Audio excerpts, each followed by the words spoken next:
Three, two, one. Well, this is going to be a different video because I'm not going to be doing another Diary of an Introvert episode until much later. But I wanted to film this ASAP because I just came back from Japan almost a week now, and while it's still fresh in my mind, I wanted to kind of recap and give a little insight about my trip with Japan and Korea as I was on vacation for 14 days, so almost half a month right there. But yeah, let's just get right into it because I got a lot to say, so let's just do that. So the first thing that I kind of wanted to talk about was a little bit of recap right here and what I did in both different places. So first things first, with Japan, I stayed in Japan for 10 days. So it was Tokyo for 4 days. Then I did, actually it was Tokyo for 3 days. Then I went to Nikko for 1 day. And then I went down to Mount Fuji after for 2 days. And then Kyoto for 3 days. And actually Kyoto for 2 days, my bad, and Osaka for 1 day. So if I do the math correctly, I think I'm correct. I should be correct. Other than that, that's pretty much how the summary was. And then Korea was like 4 days, minus one because like pretty much I did mostly flying, and then also like I spent most of my last day before I left for Korea in Osaka. So yeah, that was that. But overall, I think if I were to choose between Japan and Korea, South Korea, for which place I kind of preferred more, I think it's a little bit obvious from people who may have already traveled to both countries that Japan would be a lot better when it comes to hospitality wise. I did love like South Korea's like food, their fashion culture, obviously music culture and everything. Like a lot of my music, I started getting interest in like K-pop and all that stuff. But I will say the hospitality is a little bit rough in South Korea because they're just not the same like type of like common culture when it comes to like, you know, hospitality wise as Japan. So I just want you guys to keep that in mind if you do plan on going there, or probably you're there already or have been there and you probably get this, what I'm trying to say. But I will say one thing that I've wanted to summarize is the tips and tricks that I've kind of gained insight of when I was in Japan for like the 10 days. So one thing that I wanted to talk about when it comes to being in Japan is the currency exchange situation. So when I was in Japan, the currency was, I think if I remember correctly, $1 to 149 yen. And a lot of places, like if you go to like a 7-Eleven, Family Mart, or even like a currency exchange machine in your hotel that you're staying, a lot of them tend to take a lot of fees out of like your exchange. So like in hotels and 7-Eleven, Family Mart, I think $1 if I remember, on average, like converted to yen with the fees included, was like 135 yen. So obviously they kind of take pretty much over $10 out of like, you know, your exchange. So my mom and I, we kind of played a little bit of a patience game here, and we decided to kind of hop around to different places throughout our trip. Let me refocus this because I realize it's out of focus here. Pretty much, we played a little bit of a patience game, and we went to a lot of convenience stores and a lot of like hotels during our trip, you know, because we did take a 10-day tour to different cities, and a lot of them were pretty much around 135. I think the highest one that we found before we got to the one that we definitely chose was 138, but it wasn't until we got to Osaka that we went to a luggage transportation service store, and they had a currency exchange machine in there, and the exchange rate was $1 to 147 yen, which was really, really good. My mom and I knew that that was probably going to be the highest that we were ever going to get in this whole trip. Plus it was like the day that we were leaving too, so like we kind of had to make a decision, but it was a good decision, so I'm just going to say that. So yeah, if you really want to play a little bit of a patience game with yourself, definitely kind of like, you know, hop around, try to figure out which place has the best exchange rate. Obviously, because when I went, that's how the currency exchange rate was when I was there, so it may be different. Most likely will be different when you're there. So just something to keep in mind if you really want to do that for yourself. Otherwise, if you don't really care about the fees, then go ahead, just go to your nearest convenience store and just whatever machine is available and do it there. The second thing that I wanted to talk about was trash situation, which I think I took a little bit for granted. Luckily my mom was there to, you know, with a trash bag, but a lot of people on TikTok, you know, they talk about how in Japan, you know, there isn't really much of trash bins out in public, and you kind of have to like carry like a little plastic bag with you when throwing your trash away. So keep that in mind when you do buy food or drinks, anything. When I bought a lot of like iced matcha lattes, I usually just drink it on the spot, you know, instead of like, you know, just bring it somewhere else with me and then like drinking it there, because while you're already at the spot where you just bought it, there usually is a trash can for you to toss out your plastic cup. Whereas if you were to bring it with you somewhere else, the chances of you being able to toss it out over there are a little bit more smaller. So yeah, over time, like in our tour guide's car, we had to like leave our drinks and trash in there because there just wasn't really as much trash bins out publicly in Japan, which is very surprising because you'd think that would play a role in like making the streets dirty, but it's kind of the opposite, which honestly is like a cultural shock to me. So just, you know, have that in mind when, you know, buying stuff, and you know, like probably to bring like a plastic bag with you. And then the last thing that honestly I also gained when it came to being in Japan was I just loved how every single bathroom has a bidet. And not because of like you can use the bidet to clean, you know, your bottom up, but it's just because a lot of the bathrooms have, the bidet has like the seat warmer. And I really love that because at home we do have a bidet in like all of our bathrooms, and they all have like the seat warmer thing, a button mechanism, and it's just really nice to have, especially when it's really cold during the winter. And luckily, because, you know, I went to Japan right now in October, it's a little funky with the weather. Sometimes it can be warm, sometimes it can be really cold. When I went, it was cold. Well, more on the cool end, like I think like probably 68 to like 77 in that range for the like 10 days I was there. But yeah, I just really like that, you know, every single bathroom, I say like 95% of the time, had a bidet with a seat warmer included. So it's just a random thing that I just really liked. So yeah, just a crazy thing. Oh yeah, and then also like it's so crazy to me that like every single public restroom is so clean. Like it's built on a trust system that like people actually keep the bathrooms clean in like public restrooms, hotels, restaurants, like you name it. Like it's just kind of wild to me because I just wonder how that works, you know, how do like people, like I guess like it's just the culture thing, you know. So that's kind of another thing that I guess I should put there for myself or for you guys and just let you guys know. So those are kind of like the big three that stood out to me the most when being in Japan. So I think we're ready for the good part about this video, which is all the stuff that I got from both Japan and South Korea. I have to bring them all to this bed, so that's gonna be a bit, so I'll be right back. Give me like a few minutes. To you it's gonna be like a second, but for me it's a few minutes, so. Alright, I got all my stuff from Japan laid out. We are getting real about this. It's quite a bit that I got from Japan. Mostly because they're all just knickknacks and stuff, but let's just get to it. So one thing that I wanted to point out is there are actually 3 stars. 4 stores. I can't remember, I guess. But there were 4 stores I went to that highlight my trip in Japan that I went to. I went to Kiddieland, I went to GU, I went to Tambourines, I went to Miffy Cafe. Let me put 5 in there actually, because now I just remembered I also went to the Ghibli store. So yeah, I went to quite a bit of stores. in Japan. I wish I could have gone to more, especially more clothes, but it was raining the day when I went shopping in Shibuya, so it kind of played a role in like me not carrying as much back to the hotel, and it was a lot of walking too, so you kind of have to play into the fact of that.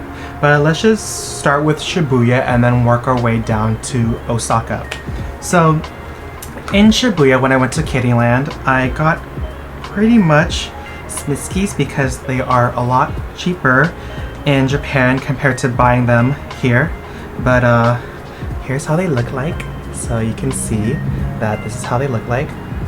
And I just, yeah, always wanted to have Smiskis. I did buy myself like a shelving system to like put all of my like blind box items on there. So I will sooner or later down the line, once I redo my room, I will be including that shelf on that, or including these on the shelf. So there's that. And yeah, I got a lot of stuff from like, for example, at Kittyland, I got, let's say, like this cute Totoro coin pouch that was really cute. I bought this because, like I said, it was really cute. I just could not walk away from it.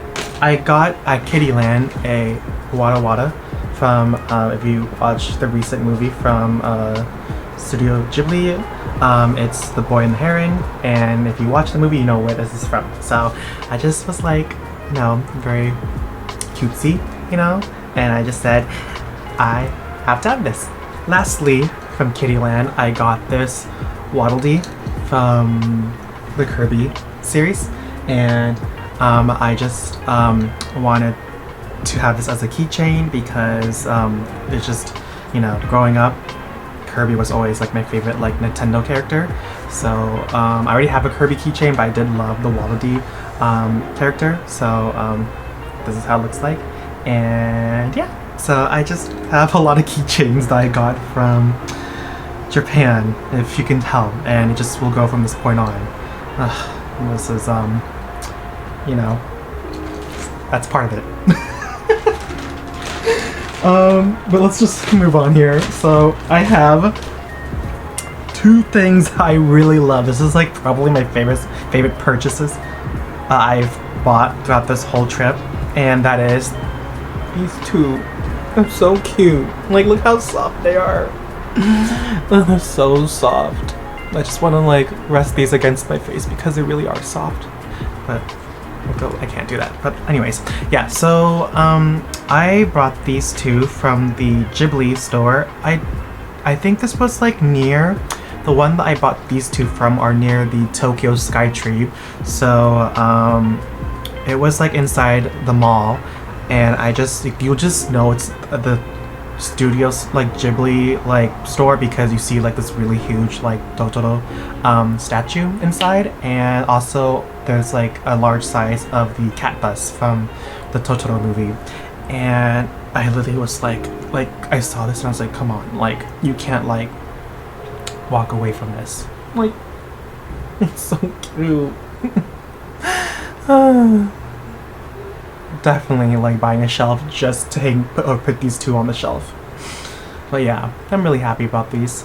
These are my favorite purchases, and if you don't think so, well, argue with the wall, because this is what I believe. In Kyoto, I went to the Miffy Cafe to get some stuff for my sister, and I got these two keychains. So yeah, just like honestly, I wasn't originally planning on buying anything Miffy related because it was more for my sister, but because I made it a mission to stop by the Miffy Cafe in Kyoto, specifically near the Arashiyama bamboo forest, in case you're wondering, I literally was like, you know what, I'm already here, I might as well make some good news out of it. And yeah, I ended up with these two. Last but not least, I also have this. This was in Osaka. I bought this cute little keychain from it was one of the temples. I don't remember what was the name of it. I'm so embarrassed. I don't remember. It's only been a week. I'll put it like in the description here. But this was a cute keychain that I brought because I had a lot of these like funny little guys just around the temple. And also I just really love the gold and the red, just mismatch like combination here. So I just really liked it, and I'll put this whenever I wear something like maybe red or something like, you know, very neutral color with this combo with my bag. So now we gotta get to the elephant in the room of what I really bought from Japan, because I think this is probably the most expensive purchases that I probably made. And I think if you follow me on Instagram, you know I went to this store twice, one in Japan and one in Korea, but you can't walk away from it. You really cannot avoid it, honestly, because it's just something that I really love. And that is Tambourines. Like, if you haven't noticed already, like Tambourines, it's a sister store of Gentle Monster, and when I first like tried Tambourines out, it was because my sister, she went to Japan and Korea a month before I did, and she brought me like, I think like a perfume spray and then a hand cream perfume from the store, and also a lip balm. And I really loved the perfume spray and the hand cream a lot, that I want to go back and get some more, and other stuff that also they were selling in the store too. So these are some things I bought. So I got the Pumpkini hand cream, and then I also got the Fae 9 hand cream as well. So these are the two. Well, actually the Pumpkini, this is a new one because I got the spray, but I decided to get the hand cream as well. But this one I bought again because I really love the smell of this one. So yeah, I just see my mom going somewhere. I don't know where she went, but anyways. But this is what I got so far. So so obnoxious. But anyways, some more stuff that I got was the Burger Sandal hand cream, and then I also got the Evening Glow hand cream. So I got a lot of scents, as you can tell. Literally, when I was in Tambourines, like I basically just went around and just like applied like a minimal amount on like my palm all the way down to like almost to my like halfway through my arm, and like just like trying to sniff and like get an idea of like how like the texture and how just the smell was in general. And then the worker was like, oh, like, do you want like a sample, like, you know, just like, you know, paper to kind of like, you know, smell it and all that stuff? And I was just like, yes please.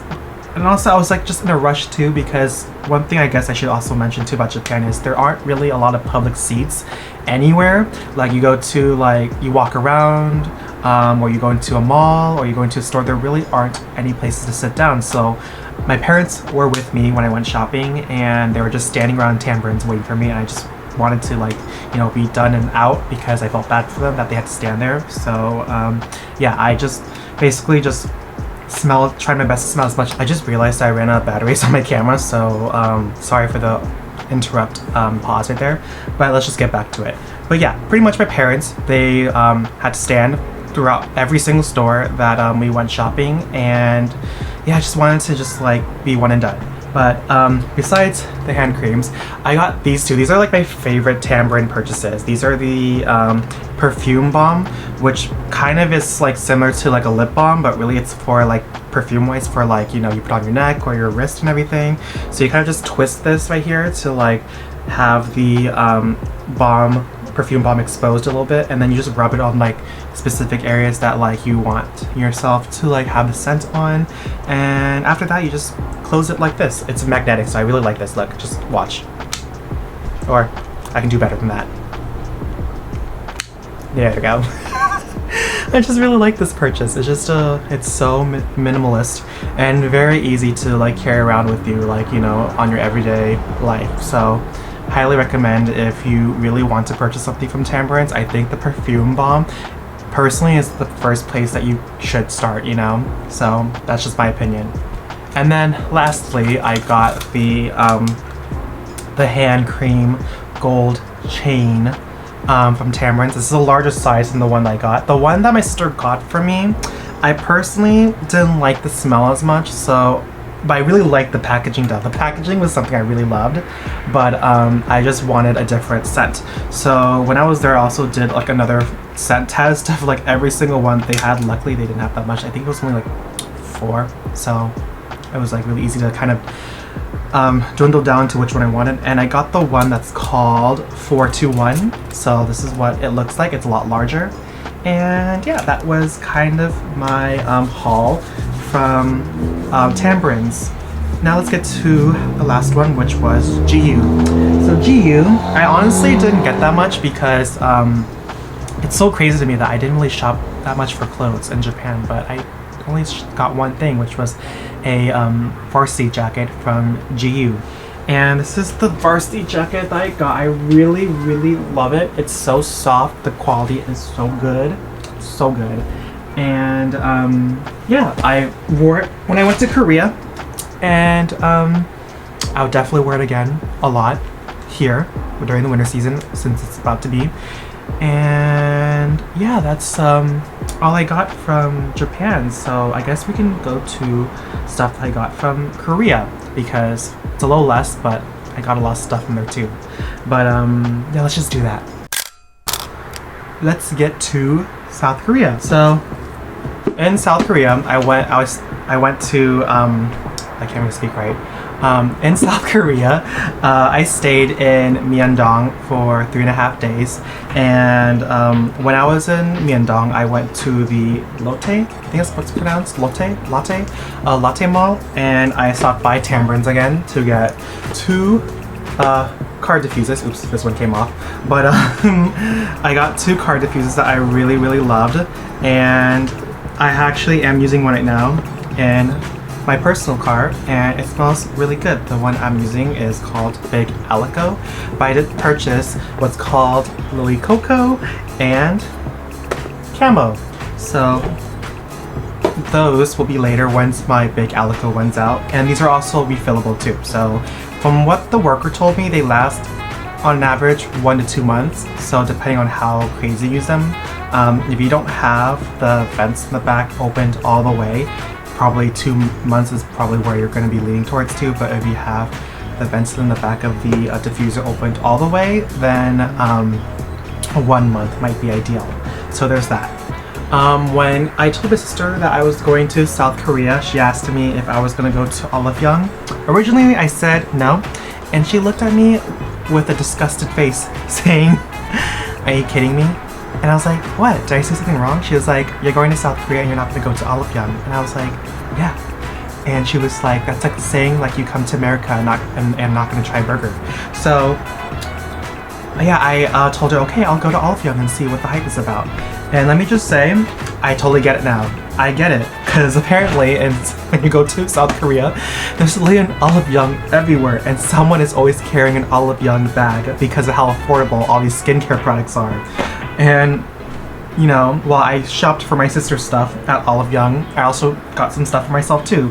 For example, I got myself a collagen gel mask right here that was hella cheap, and I also got myself 2 lip balms from, I think it's pronounced Torten? I don't even know how to say it. I'm really bad at pronouncing things, but my sister let me try these one time when she bought them herself, and I really loved it, and so I got myself some when I was there.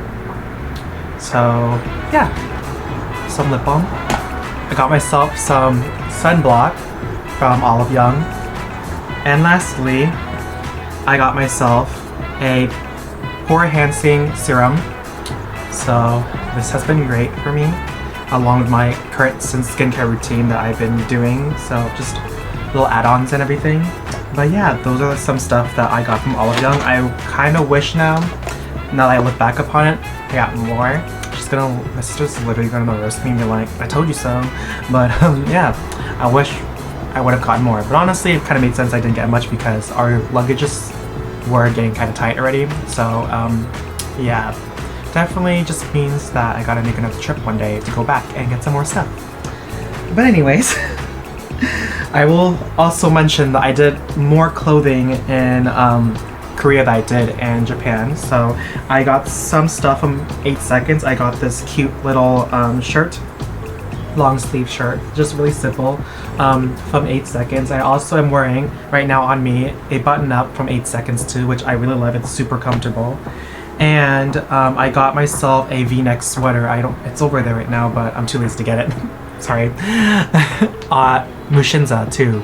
So all of these that I got are off in Myeongdong. That's just how convenient everything is in Myeongdong for me to get these stuff.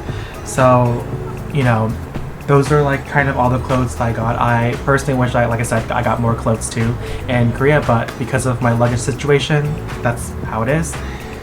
But I will say, if I were to only summarize all the stuff that I got in Korea, I think these two are probably my favorite that I got in Seoul, which is Emis, and I got myself a hat from Emis. I really love this hat because I just really love the bold logo that it has in the front, and just honestly, just it's very iconic in its own way, you know? So I really love it. I usually see a lot of people local wear this, and I had to get myself one. So yeah, got myself a hat from Emis, and I got myself a new bag from Emis as well. Originally, I was gonna plan to get a bag from Samondo, but I would have to go on a train to a different city in South Korea, to Seongsu. But by the time my family and I got to South Korea, we were just so tired of like just traveling to different cities every single day that we just wanted to just spend 4 days in one city. And after shopping in Shibuya, I realized that when it comes to shopping generally, you kind of need more than one, in my opinion, more than 2 days to shop in one city, especially if it's a lot of like, it's like an active city where there's a lot of stores that, like near you. Yeah, I've realized that just being in Myeongdong for like 3.5 days, that still wasn't enough because there's just so much to do in that small city area. But yeah, I, decided instead of getting a bag from Samondo, I got a bag from Emis, which was only $71, which was so good. But yeah, this is how it looks like. I really love how it has the pockets on the side, and it's just a different bag than normally what I would be carrying, because I feel like all my bags kind of have a little bit of a commonality, and I just told myself that it probably was time to get something different. So Emis. So yeah, that's pretty much all I got from my whole trip the past 14 days, and I honestly love them. I really am happy with all my purchases. The only thing that I'm just disappointed about is that I just didn't get more than what I hoped for. But it's okay. All it just means is that I just need to book another trip one day once my PTO goes up, because I don't have any more PTO. Oh my god, if you really want me to be real with you, do you know how many hours of PTO I have right now? 1 hour. That's embarrassing, but anyways, yeah, that's all I have at the moment. I have 66 hours of sick leave though, but I'm not gonna use 66 hours of sick leave just to go on my vacation. And my boss is gonna be like, "Are you okay?" But it's okay. It's alright. I just need a break right now. I just came back and I'm barely getting over my jet lag. But thank you for watching. I'll see you guys then, and hope you liked this video, and let me know actually in the comments. I should do this more. Let me know in the comments which product you thought was your favorite from what I shown you so far in both Japan and Korea. So yeah, let's do that. I'll see you guys next time.